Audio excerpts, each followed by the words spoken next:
We're going to be looking at the health of our eyes, how to spot potential problems, and how we can make better lifestyle choices when it comes to looking after our eyes.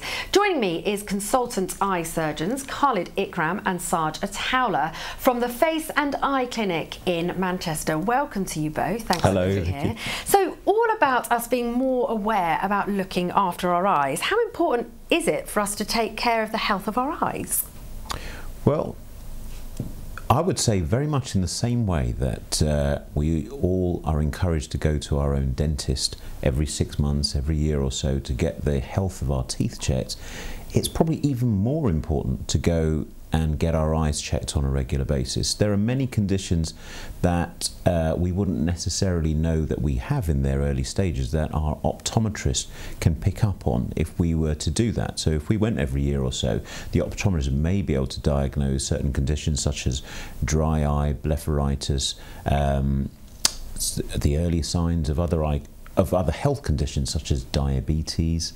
High blood pressure can also be picked up when you go for an eye assessment. So I think it's incredibly important. Add it to that list of essentials, doctor, dentist, and go and get your eyes looked at. Khalid, what are some of the most common problems that you see when people come to see you? So in recent years we've been seeing much more of milder conditions such as dry eye and blepharitis, which is also known as meibomian gland dysfunction. Sorry, it's a very long phrase. It is. And that's where the glands on the eyelid margins, they get clogged and they don't produce or release enough of the correct oils which are important to lubricate the eyes. So that's becoming much more of an issue. And it's easy to go and see someone and have that looked at and picked up. And then there are other conditions that Sarge mentioned or alluded to, conditions that affect your general health but may show up in the eyes. So conditions such as diabetes or high blood pressure, possibly high cholesterol. So all of these can manifest with signs in the eyes. Yeah, it can all be connected. Yeah. If we talk about building awareness, what's the target group here? Because I would have thought, well, actually, when I was young, I didn't ever consider going to get the health of my eyes checked. I had to go to the opticians because I couldn't see very well when it came to distances. But had I not have had that, I don't think I would have thought I must get my eyes checked. Is it young or is it old alike that aren't doing it? Well, I think traditionally there have been certain groups who have always gone for their eyes to be checked. Those people who wear glasses on a regular basis, contact lens wearers, and maybe people with a family history of an eye problem such as glaucoma, which runs very strongly in families. So if you know that that's the case, or if you're a diabetic, you know that you need to get your eyes checked.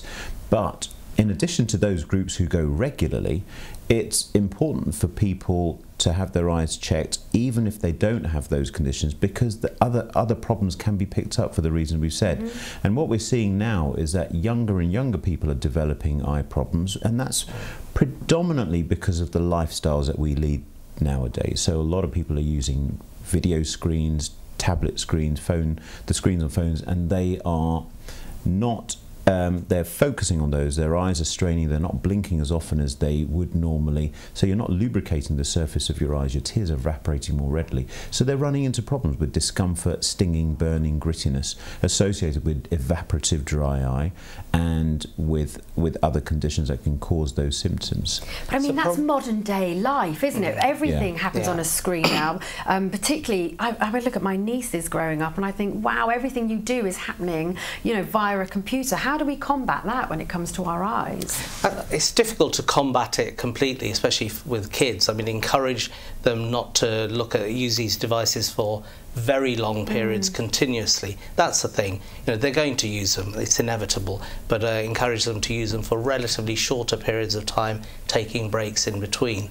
And then we ourselves, when you reach your teens or early adulthood and you're having to use computers, tablet computers and such like, whether it's in education or in work, you've got no choice. You have to use these devices, but there are things you can do.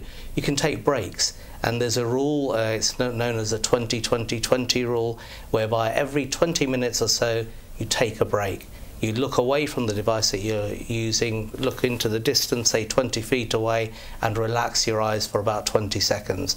It both allows your eyes time to refresh the surface by way of blinking, but it also relaxes your focus. So instead of being focused intently on something close to, you've now relaxed your eyes and you're focused more into the distance. Great, I'm definitely going to give that a go. I can lay off the carrots a little bit. Gents, thank you very much. For more advice, go to youreyehealth.co.uk and consult with an optician.